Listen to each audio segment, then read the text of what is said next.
Salam, salam sejahtera, salam dalam Tuhan kita Yesus Kristus.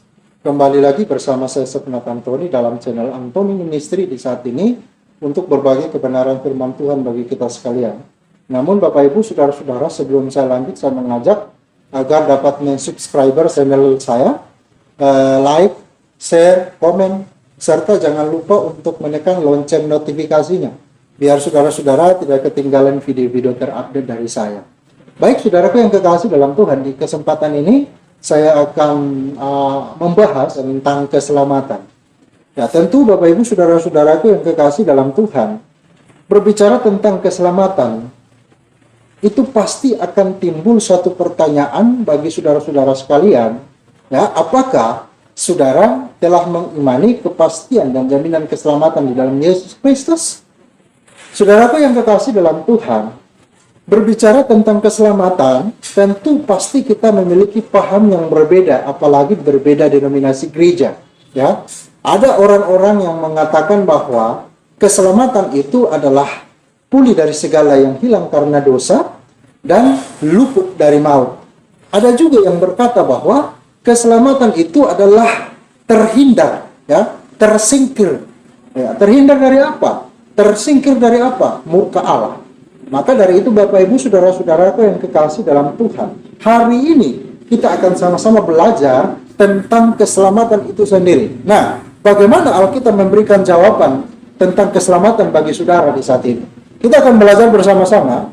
Keselamatan dalam bahasa Yunani itu diambil dari kata soteriologi.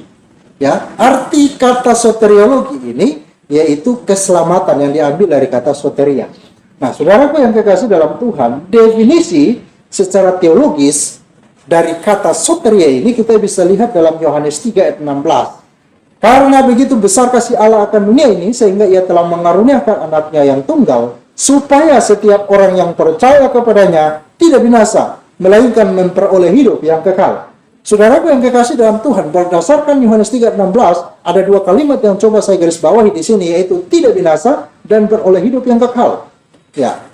Jadi Bapak Ibu saudaraku yang kekasih dalam Tuhan, orang yang percaya kepada Yesus, dia tidak akan binasa dan memperoleh hidup yang kekal. Itu arti secara teologis dari kata soteria. Nah, kita akan bahas lebih lanjut saudaraku yang kekasih dalam Tuhan tentang keselamatan, ya, bagaimana kita mengkonver berdasarkan kitab Roma pasal 1 sampai dengan Roma pasal 5. Ya, Martin Luther pernah berkata bahwa kitab terbesar yang pernah dituliskan dalam kitab Roma yaitu berbicara tentang Injil adalah kekuatan Allah yang menyelamatkan setiap orang yang percaya.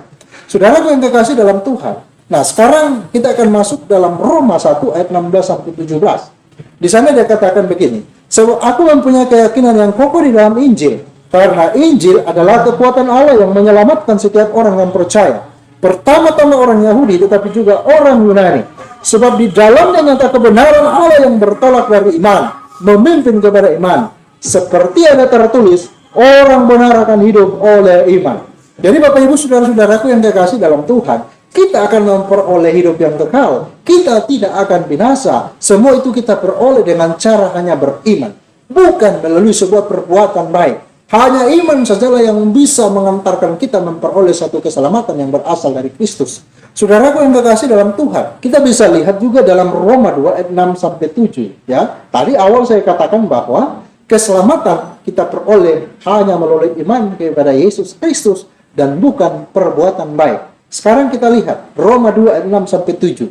Ia akan membalas setiap orang menurut perbuatannya, yaitu hidup kekal kepada mereka dengan tekun berbuat baik, mencari kemuliaan, kehormatan, dan ketidakbinasaan. Saudaraku yang kekasih dalam Tuhan, di awal saya katakan bahwa keselamatan yang kita peroleh dengan cara hanya kita beriman. Nah, bagaimana dengan perbuatan baik? Apakah dengan cara kita berbuat baik kita bisa memperoleh selamat? Kalau kita mau melihat berdasarkan kacamata Roma 2 ayat 6 sampai 7, saya katakan dapat, ya. Tetapi kalau kita mau menganalisa Roma 2 ayat 6 sampai 7, di sana dikatakan dapatkah seseorang selamat dengan cara berbuat baik? Ya, tadi saya katakan dapat. Ya, tetapi ada syaratnya, Saudara. Apa syaratnya? Tekun. Nah, kita akan melihat di sini saudaraku yang kekasih dalam Tuhan, apa arti tekun? Tekun yang sinonim dengan kata-kata tekun ini adalah terus-menerus, setia, taat, tidak pernah gagal, tidak pernah berhenti, giat, dan lain sebagainya. Saudaraku yang kekasih dalam Tuhan, tadi ada pertanyaan, apakah perbuatan baik bisa menyelamatkan kita?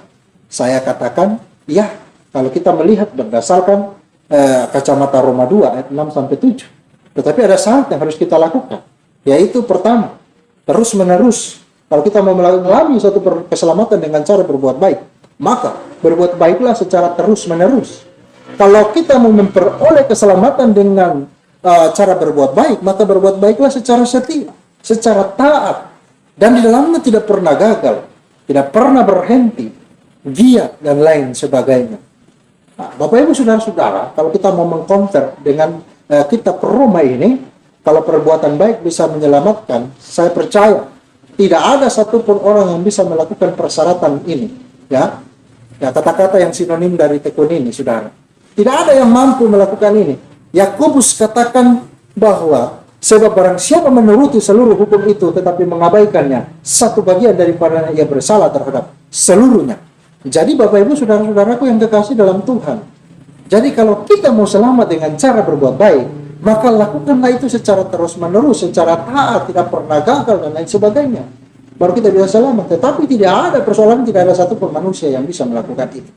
Saudara yang kekasih dalam Tuhan. Nah, sekarang kembali kita lihat dalam kitab Yakobus. Di sana dia katakan bahwa ketika kita salah satu, maka, atau bahkan kalau kita mengabaikan salah satu, maka kita bersalah terhadap semuanya. Nah, saudara yang kekasih dalam Tuhan, sekarang kita akan menganalisa Yakobus 2 ayat 10. Gitu. Jadi satu salah sama dengan semua salah. Ya. Kemudian tidak pernah gagal satu kali pun. Nah, pertanyaannya, Tuhan mengusir Adam dari Firdaus setelah ia berbuat dosa. Itu berapa kali? Satu kali. Hanya satu kali Adam berbuat dosa, Tuhan langsung mengusir mereka keluar dari Taman Eden. Ini artinya bahwa Tuhan tidak mau berkompromi dengan dosa. Di samping daripada itu juga bahwa Allah tidak menghendaki manusia itu bisa berbuat dosa berulang-ulang. Buktinya dia bisa ngirim malaikat, ya, untuk menjaga pohon pengetahuan yang baik dan jahat beserta dengan pedangnya, ya. Maka dari itu Bapak Ibu Saudara-saudara, dia mengusir manusia itu sendiri dari Taman Eden. Ini bukti bahwa Allah tidak berkompromi dengan dosa. Bayangkan hanya satu kali yang dilakukan oleh Adam dan Hawa, tetapi Allah langsung mengusir mereka. Ya. Nah, saudara-saudaraku yang kekasih dalam Tuhan, berdasarkan kitab Roma tadi di atas, Roma 2 ayat 6-7, ya, bisakah seorang selamat dengan cara berbuat baik? Saya katakan tidak. Nah, karena tidak ada yang tekun. Nah, saudaraku yang kekasih dalam Tuhan, Roma 3 ayat 10-12 berkata, seperti yang tertulis, tidak ada yang benar, seorang pun tidak. Tidak ada seorang pun yang berakal budi. Tidak ada seorang pun yang mencari Allah. Semua orang telah menyeleweng. Mereka semua tidak berguna. Tidak ada yang berbuat baik. Seorang pun tidak. Bahkan saudara-saudara yang kekasih dalam Tuhan, kita di hadapan Tuhan itu seperti ini. Bahwa kita tidak ada lagi yang benar. Ya. Bayangkan dosa mengubah status kita. Roma 3:23 berkata, semua orang telah berbuat dosa dan telah kehilangan kemuliaan Allah. Ya. Dosa status dan Adam dan Hawa itu tersalur pada kita sampai hari ini. Ya. Jadi kita adalah keturunan orang-orang berdosa, saudara. Ya, sehingga Paulus katakan kepada orang di Roma bahwa tidak ada yang benar, seorang pun tidak. Tidak seorang pun berakal budi, tidak seorang pun mencari Allah. Dalam konteks keselamatan, dalam penerapan keselamatan saudara-saudara, tidak ada satupun manusia punya andil untuk dapat mencari Allah. Bapak Ibu Saudaraku yang kekasih dalam Tuhan, saya memberikan definisi begini. HP ini adalah milik saya. Ketika HP ini hilang, otomatis saya sebagai pemiliknya yang harus mencari HP ini. Pertama, kenapa saya harus mencari? Karena HP ini adalah benda mati. Tanpa saya cari, dia tidak mungkin mencari saya. Kita adalah kepemilikan Allah yang telah mati dalam keberdosaan kita. Maka kita tidak bisa berbuat apa-apa sesuai dengan kitab Roma ini. Makanya Allah lah yang mencari kita dalam konteks untuk menyelamatkan kita. Jadi dalam konteks keselamatan, jangan kita bermegahkan diri. Dalam konteks keselamatan, saudara, tidak ada satupun orang yang mencari Allah. Allah lah yang mencari kita, menyelamatkan kita. Nah, pertanyaannya, bagaimana dengan yang dikatakan oleh Nabi Amos tentang cari Allah? Nah, saudara-saudaraku yang kekasih dalam Tuhan, itu tidak sama sekali sinonim atau akan berkaitan dengan penerapan keselamatan. Sekali lagi, keselamatan yang Allah lakukan bagi kita semua itu tidak ada campur tangan manusia sedikit di dalamnya, karena kita tidak mampu. Makanya Allah yang melakukan itu. Sekali lagi, Allah mencari kita dalam konteks menyelamatkan kita. Andai kata pun sekarang kalau kita ingin mencari Allah, mencari hadirat Allah dalam setiap persekutuan yang ada, ibadah minggu kah, apapun itu bentuknya kah, karena kita telah diselamatkan. Bukan karena supaya kita selamat, karena kita telah diselamatkan. Nah, saudara-saudaraku yang kekasih dalam Tuhan, jadi tidak ada seorang pun yang dapat mencari Allah. Ya, ini semua bisa berlaku karena upah dosa ialah maut. Roma 6 ayat 23a. Ya, berbicara tentang maut kita bisa lihat dalam kitab Wahyu, di sana berbicara tentang lautan api, yaitu penyiksaan kekal neraka. Ya. Jadi Bapak Ibu Saudara yang kekasih dalam Tuhan, kita menganalisa kitab Roma 12 ayat 23, itu tidak ada seorang pun yang benar. Tidak ada yang mencari Allah, tidak ada yang berbuat baik. Semua orang telah berdosa. Maka dalam Roma 3:23 sampai 24, karena semua orang telah berbuat dosa dan telah kehilangan kemuliaan Allah, dan oleh kasih karunia telah dibenarkan dengan cuma-cuma karena penebusan di dalam Kristus.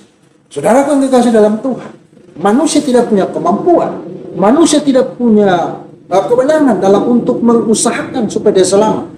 Makanya Allah menyelamatkan kita, Allah mencari kita, Allah menyelamatkan kita melalui penebusan Yesus Kristus. Itulah yang disebut dengan anugerah yang Tuhan berikan bagi kita.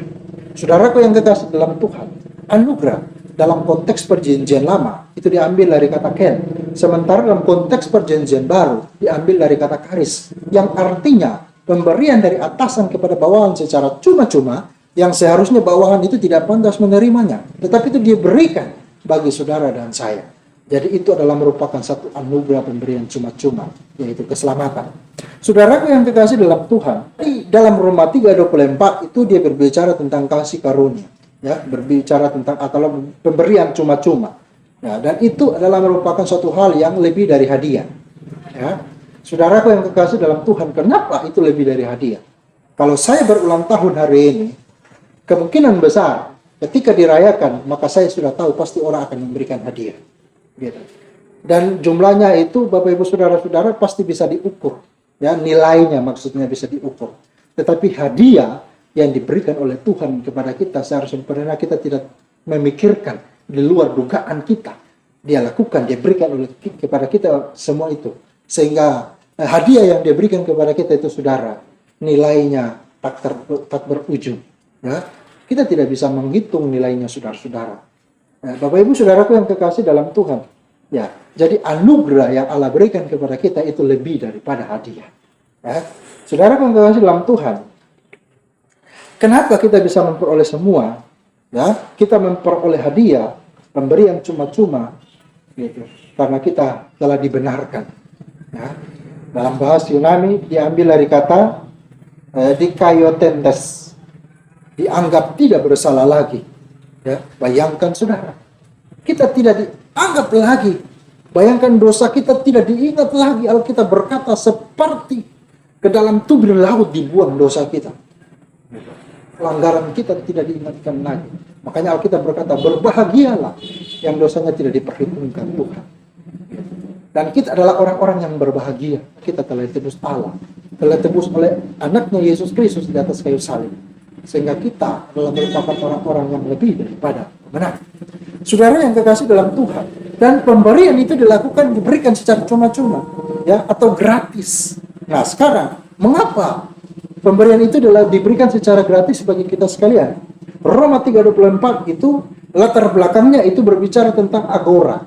Ya, istilah agora atau berasal dari kata agorazo, exagorazo atau lutro. Ya, jadi kita ini adalah hamba dosa. Maka berujung puncaknya di kayu salib dengan kalimat profetik yang Yesus keluarkan dan berkata, tetelestai, sudah selesai. Ya. Jadi sudah selesai. Selesainya dari apa? Kita dulu diperhamba dengan dosa. Kita dulu adalah hamba dosa. Maka sekarang kita ketika percaya kepada Yesus, label hamba dosa itu dicabut dari diri kita. Kita diakui bahkan menjadi anak-anak Allah, memiliki ahli waris dalam kerajaan surga. Saudara yang terkasih dalam Tuhan, Roma 4 ayat 6 sampai 8. Seperti juga Daud menyebut, berbahagialah orang yang dibenarkan Allah, bukan berdasarkan perbuatannya. Jadi kita adalah orang-orang yang berbahagia karena kita adalah orang-orang yang dibenarkan oleh Allah, bukan karena perbuatan kita. Ya, saudaraku yang kekasih dalam Tuhan. Gitu. Jadi berbahagialah orang yang diampuni pelanggarannya, yang diurapi dosa, yang ditutupi dosanya. Berbahagialah manusia yang kesalahannya tidak diperhitungkan Tuhan. Saudaraku yang kekasih dalam Tuhan, maka dia tidak mengingatkan lagi apa yang kita perbuat. Dia tidak mengingatkan lagi setiap pelanggaran dosa kita. Nah, saudara-saudara, maka itu lebih dari hadiah. Ya, Bapak Ibu saudara yang kekasih dalam Tuhan, sekarang kita akan menganalisa berdasarkan Roma 4 ayat 6 sampai 8. Kata berbahagia. Kenapa? Dibenarkan bukan berdasarkan perbuatan kita. Itu kita turut berbahagia. Ya. Kedua, kenapa kita harus berbahagia? Karena dosa-dosa kita diampuninya. Yang ketiga, mengapa kita harus berbahagia? Karena kesalahan kita tidak diperhitungkan kepada kita. Dan semua itu dilakukannya, puncaknya di atas kayu salib. Saudara yang kekasih dalam Tuhan, maka kita adalah merupakan orang-orang yang sangat berbahagia. Karena kita telah diakui sebagai Kristus sebagai anak-anak dan memiliki ahli waris dalam kerajaan surga. Saudara yang kekasih dalam Tuhan, sekarang kita lihat dalam Roma 5 ayat 8 sampai 10. Akan tetapi Allah menunjukkan kasih-Nya kepada kita oleh Kristus telah mati untuk kita ketika kita masih berdosa. Ya. Ketika kita masih berdosa, Kristus telah mati untuk kita. Nah, lebih-lebih karena kita sekarang telah dibenarkan oleh darah-Nya, kita pasti akan diselamatkan dari murka Allah. Jadi kita di dalam Kristus adalah kepastian. Gitu. Kepastian kita kemana? Masuk surga. Kepastian kita untuk apa? Selamat. Jadi di dalam Kristus berbicara pasti, bukan kemungkinan. Orang yang di luar Kristus itu pasti berbicara banyak kemungkinan. Karena mereka hanya sekedar mengamati. Kita kenapa berbicara kepastian? Karena kita mengalami. Orang yang mengamati, dia belum tentu mengetahui secara keseluruhan apa yang dia sementara amatinya. Tetapi kalau orang yang mengalami, dia sendiri merasakannya, dia mengetahui selak-beluk, dia mengetahui secara keseluruhannya. Maka kita ada dalam ranah itu. Orang-orang yang hanya mengamati siapa Yesus, bahkan Yesus dijadikan objek penelitian. Katanya Yesus bukan Tuhan, Yesus bukan juru selamat. Bahkan sementara seorang pendeta, doktor yang sementara viral, dia katakan bahwa Yesus bukan juru selamat. Nah, Bapak Ibu saudara-saudaraku yang kekasih dalam Tuhan, kalau memang itu pemahaman dia, biarkanlah dia sesat, biarkanlah dia binasa bersama-sama dengan orang-orang pengikutnya yang mengakui dan mengimani berdasarkan ajarannya. Tetapi kita tetap berada pada pendirian dengan memiliki satu kepastian bahwa Yesuslah yang adalah merupakan juru selamat. Dia yang telah menyelamatkan kita. Dia yang akan membawa kita ke dalam kerajaan surga. Karena dia yang datang dari surga, maka dia tahu jalan ke surga. Otomatis dia akan bisa membawa saudara ke dalam kerajaan surga. Maka percayalah kepada dia. Ada ajaran-ajaran miring yang masuk, yang beredar, yang mengatakan Yesus bukan Tuhan, Yesus bukan juru selamat. Silakan, itu perspektif mereka. Tapi saya katakan Bapak Ibu saudara-saudara yang kekasih dalam Tuhan, jangan sekali-kali kita digoyahkan dengan ajaran-ajaran miring seperti itu. Marilah kita tetap pertahankan, kokohkan iman kita di dalam Kristus. Yesus adalah Tuhan dan juru selamat kita sekalian. Karena di dalam Yesus ada kepastian. Nah, saudaraku yang kekasih dalam Tuhan, ayat 10 berkata, sebab jika kita ketika masih seteru diperdamaikan dengan Allah oleh kematian anaknya, lebih-lebih kita yang sekarang telah diperdamaikan pasti akan diselamatkan oleh hidupnya. Jadi kalau kita lihat dalam Roma 5 ayat 8 sampai 10, ini ada dua kata pasti. Ya, bayangkan pasti yang pertama adalah lebih-lebih karena kita telah dibenarkan. Ya, karena kita telah dibenarkan, maka kita memiliki kepastian untuk masuk surga. Yang kedua, awalnya dulu kita inilah seteru-seteru Allah, musuh Allah. Tetapi karena penerapan keselamatan oleh Yesus Kristus di atas kayu salib, maka kita memperoleh kepastian, yaitu akan diselamatkan dan memperoleh hidup yang kekal. Kalau kita mau lihat tentang Dan penjelasan dari kitab Roma 5 ayat 8 sampai 10 itu berbicara tentang kepastian. Dan uraian daripada kepastian di dalamnya kita lihat ada kepastian dan jaminan kehidupan yang kekal. Nah, sekarang kita bisa lihat dalam Yohanes 10 ayat 28 berkata begini. Dan aku memberikan hidup yang kekal kepada mereka, dan mereka pasti tidak akan binasa sampai selama-lamanya. Dan seorang pun tidak akan merebut kamu dari tanganku. Bapak Ibu Saudaraku yang kekasih dalam Tuhan, Kristus bukan hanya memberikan kita hidup yang kekal, tetapi di sana Dia memberikan kepastian agar supaya kita tidak binasa untuk selama-lamanya. Dan satu hal yang spektakuler bahwa kalau kita berkata, seorang pun tidak akan merebut mereka dari tanganku. Mereka ini siapa? Orang-orang yang percaya, mengamini, mengimani Yesus sebagai Tuhan dan Juru Selamat. Kita ada di dalam tangan Tuhan. Tuhan Yesus sendiri mengatakan, tidak ada satupun orang yang bisa merebut mereka dari tanganku. Kenapa? Karena kita semua telah diselamatkan oleh Yesus Kristus. Puji Tuhan, semoga bermanfaat. Tuhan Yesus memberkati.